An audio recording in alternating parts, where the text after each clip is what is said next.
کروں گا. یہ دو چیزوں میں اللہ تعالیٰ نے قیامت تک کے لیے وہ رعب رکھا ہے. جس رعب پر اللہ تعالیٰ مسلمان کی مدد کرتے ہیں. آپ ہمارے نسوسی میں رعب، سوال یہ ہے کہ وہ رعب کہاں ہے؟ وہ رعب دو چیزوں میں، ایک آپس کی اجتماعیت اور دوسرے ہر کام میں معمولی سے معمولی کام ہو اس میں سنت کا اتباع، اس میں سنت کا اتباع. اگر مسلمان اتباع سنت پر نہیں ہے تو مسلمان کو غیروں کے سامنے ذلیل ہو کر خدا کی قسم رہنا پڑے گا. چاہے وہ کھانے کی سنت ہو، چاہے وہ لباس کی سنت ہو، چاہے وہ شکل کی سنت ہو، وہ چاہے استنجے کی لائن کی سنت کیوں نہ ہو. اگر مسلمان نے جواز کے راستے تلاش کیے تب بھی مسلمان ذلیل ہو کر رہے گا. میں آپ کو کھل کر کہہ رہا ہوں. حضرت علی فرماتے رضی اللہ تعالیٰ عنہ کہ مسلمان کا جواز کی شکلیں تلاش کرنا یہ مسلمان کے کمزور پڑ جانے کا سب سے بڑا سبب ہے. حضرت علی کا فرمان ہے. اگر یہ رخصتیں تلاش کریں گے، وہ رخصت تلاش کرنا بتاؤں کیا ہے؟ اس زمانے کے بے وقوفوں کو بتانے کی بات ہے جنہیں اپنے آپ کو عالم سمجھتے ہیں. کسی بھی کام کو جائز ہونے کی بنیاد پر کرنا یہ جائز ہے. کسی بھی کام کو جائز ہونے کی بنیاد پر کرنا کہ یہ اس سے سنتوں کا استخفاف اور سنت کا انکار اور اس سے سنتوں سے اعراض ہو جاتا ہے. اگر آپ کسی بھی کام کو اس لیے کریں گے جائز ہے، حالانکہ جائز کو تو چھوڑنے کا حکم ہے. سنت کے اتباع کے لیے جائز کو چھوڑنے کا حکم ہے، اس لیے کہ جائز کا اور سنت کا مقابلہ ہوگا.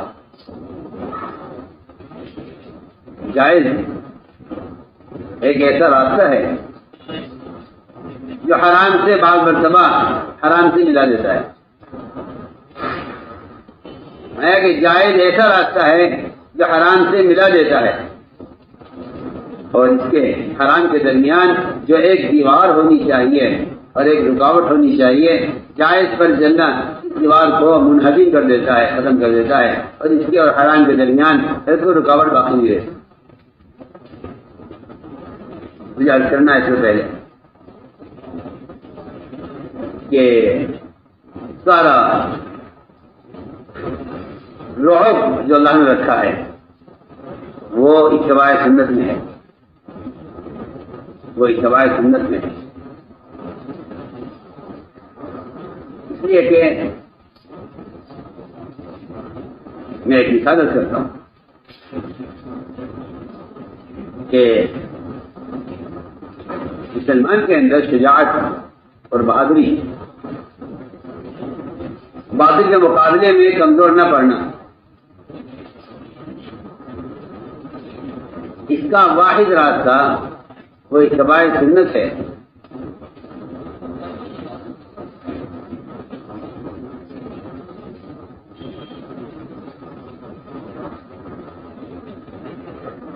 عبداللہ بن زبیر رضی اللہ تعالیٰ عنہ ان کی شجاعت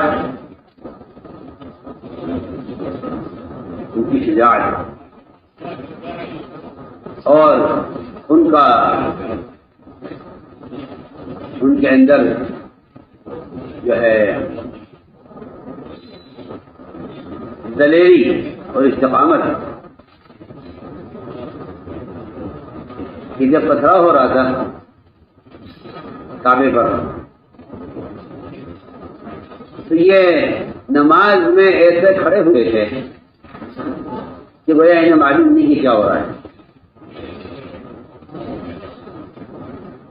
اور یہ ان کی شجاعت اور ان کی ہمت تھی کہ ان سے ناحق مطالبہ کیا گیا.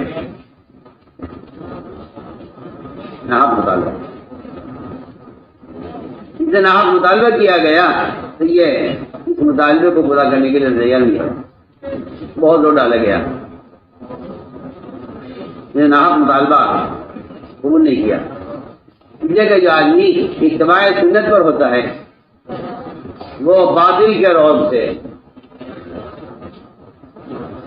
رعب سے کسی ایک سنت کو بھی چھوڑنے میں اپنی ناکامی یقین کرتا ہے۔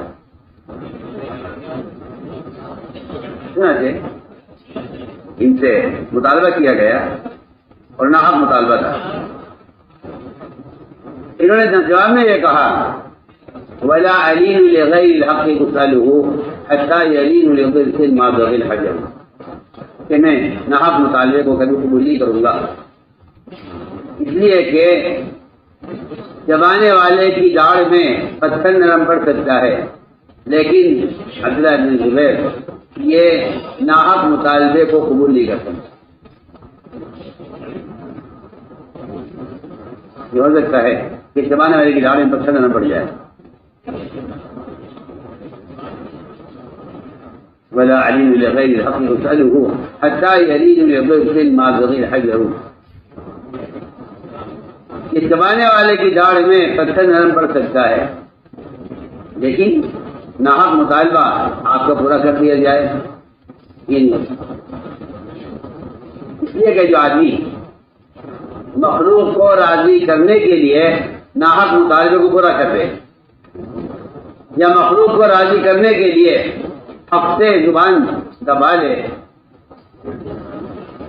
تو فرمایا کہ ایسا شخص مجاہد ہے جو لوگوں کو خوش رکھنے کے لیے یا کسی اپنے قوم یا اپنے دوستوں کو راضی کرنے کے لیے اگر حق کا انکار کر دے یا کم سے کم اتنا کر لے کہ حق کو چھپا لے، اس لیے کہ بعض مرتبہ حق کا چھپا لینا یہ ناحق کی تائید کرنا ہوتا ہے۔ کہہ رہا ہوں کہ نہیں جی ہم تو خاموش ہیں، کچھ نہیں کہتے یا نہیں، آپ اس مقام پر ہیں، اگر آپ بات سے خاموش ہو گئے تب بھی آپ منافق کہہ رہے ہیں۔ میں بہت اہم بات کر رہا ہوں کہ ایک عام مسلمان جس کے پاس ایمان زبان کھولنے کے بقدر بھی ایمان اس کے پاس نہیں ہے، اگر وہ خاموش ہو گیا ہے تو بخش دیا جائے گا، لیکن اس پر کسی اجتماعی کام کی ذمہ داری ہے۔ اگر وہ ناحق بات سے خاموش ہو جاتا ہے تو اس کی خاموشی باطل کی تائید کرنا ہے۔ ہم کچھ کہہ رہے ہیں، ہماری بات توجہ جاتی ہے، اس کی خاموشی باطل کی تائید کرنا ہے۔ کیوں خاموش رہے آپ بات؟ فرمایا کہ بھلائی کا حکم کرنا، برائی سے روک دینا، یہ نہ کسی کی کہ رزق کو تنگ کر دیتا ہے اور نہ کسی کی موت کو قریب کر دیتا ہے، اس سے کوئی تعلق نہیں ہے۔ تو میں عرض کر رہا تھا کہ ناحق مطالبے پر راضی ہو جانا۔ عبداللہ زبیر رضی اللہ تعالیٰ عنہ نے، میں تو ایک مثال عرض کر رہا تھا، اس استقامت کی، دلیری کی، شجاعت کی اصل وجہ کیا ہے؟ آپ صلی اللہ علیہ وسلم نے پسینہ لگوایا، سینگیں لگوائی، اور اس کا جو فاسد خون نکلتا ہے ایک علاج ہے پسینہ لگوانا۔ آپ نے اس کا پسینہ لگوا کر جو خون نکلا اس کو آپ نے ایک برتن میں جمع کیا ہوا تھا، فرمایا کہ لو یہ خون لے جاؤ اور اس خون کو کسی ایسی جگہ ڈالنا جہاں کی انسان کا یا کسی جانور کا تک نہ پہنچے، اس تک کہیں ایسی جگہ اس کو دفن کر کے آؤ۔ وہ لے گئے اور لے جا کر واپس آئے، عرض کیا کہ اصل میں اس کو ایسی جگہ رکھایا ہوں کہ وہاں تو کوئی پہنچے گا نہیں۔ پوچھا کیا کیا تم نے خون کا؟